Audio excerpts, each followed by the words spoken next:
जर कुठल्याही प्रकारचा रिझल्ट म्हणजे उत्तर भेटला नाही आम्हाला तर आम्ही परिवहन मंत्री आणि साहेबांना भेट घेणार आहेत.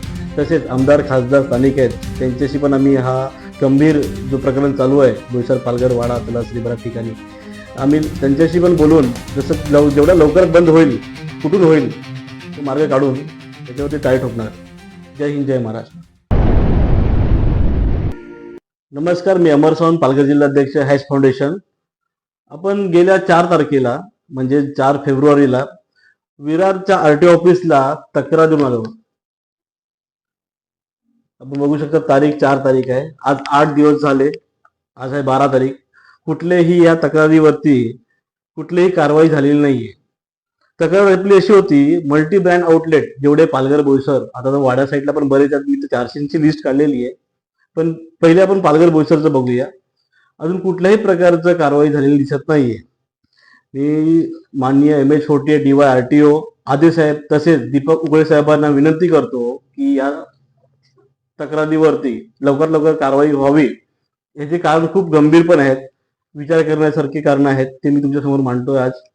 जसं की कोणी मोठा क्रिमिनलनी बिना रजिस्ट्रेशनची बाईक घेऊन, जी रजिस्ट्रेशन नाहीये, ती बाईक घेऊन जर कुठे मोठा अपराध केला, जसं की बॉम्ब ब्लास्ट करणे, खून करणे, त्या प्रकरणात जो आरोपी आहे त्याचा शोध घेणे पोलिसांना खूप कठीण जाणार आहे. तर असं गुन्हा जर घडलाच त्या गुन्ह्याचा जबाबदारी ही DY RTO आदेश साहेब तसेच दीपक उगळे साहेबांची असेल. कारण जोपर्यंत हे ह्यांच्या पाठीशी आहेत MBOच्या डीलरच्या, तोपर्यंत असे धंदे होतील. हे धंदे बंद करण्यासाठी मी रिक्वेस्ट करतो साहेब की लवकर बंद व्हावे.